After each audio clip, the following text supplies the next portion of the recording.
채권자가 채무자를 상대로 사행위 취소 소송을 제기해서 채무자의 상속분만큼 상속 포기를 취소시킬 수가 있는 경우도 있고요. 그렇지 못한 경우도 있습니다.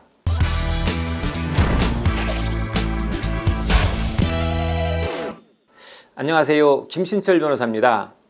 채무자가 빚을 감당하지 못해서 신용불량자가 되었는데 어느 날 갑자기 부모님이나 배우자가 사망하게 되면 그 상속재산을 상속받게 되죠.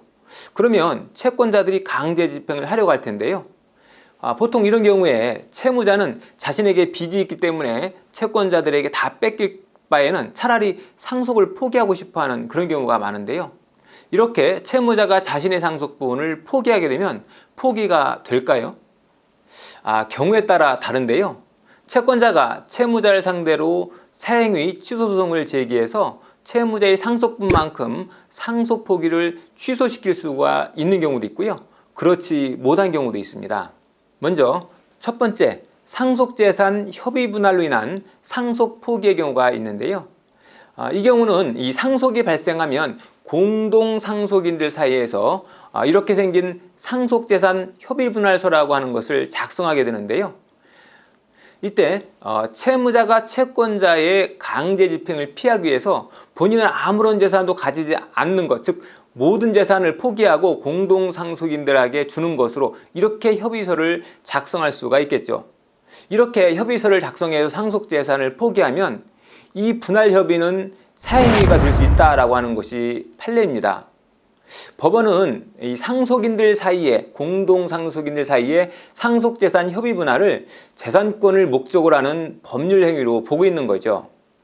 그렇기 때문에 이 채무 초과 상태에 있는 채무자가 상속재산 협의 분할을 하면서 본인의 상속재산을 모두 공동 상속인에게 넘기는 그러한 상속재산 포기를 하거나 또는 일부를 넘겨서 일부를 포기하는 그런 상속재산 협의 분할을 하면은 그 상속재산 분할의 결과가 본래 법이 정하고 있는 법정 상속분에 미달하게 되는 거죠. 이렇게 법정 상속분에 미달하게 되면 채권자 취소권의 대상이 될 수 있다고 보고 있는 겁니다.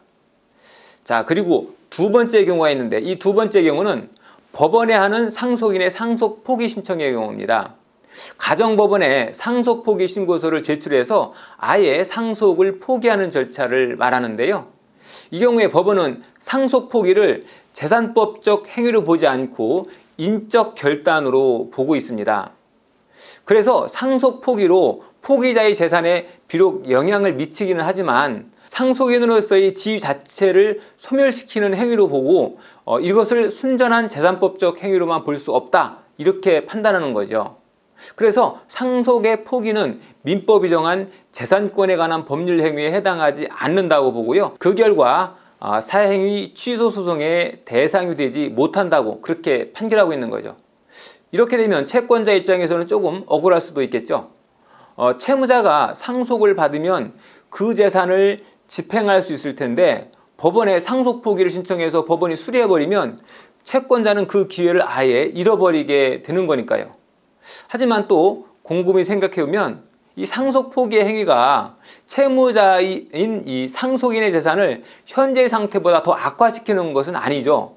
상속을 포기했기 때문에 재산이 늘어나지도 않지만 역시 줄어들지도 않는 거죠. 그래서 사행위 취소 소송을 제기할 수 없다고 하는 겁니다.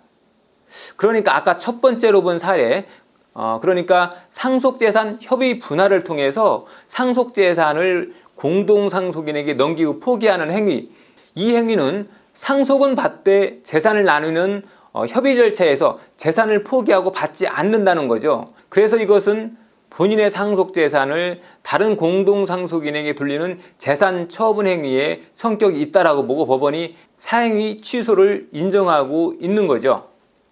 자, 결과로만 보면 똑같이 상속재산을 받지 않는 것이지만 어떤 법적 형식을 취하고 있느냐에 따라서 사행위가 될 수도 있고 되지 않을 수도 있기 때문에 잘 고려하셔서 상속 포기 절차를 진행하셔야 되겠습니다.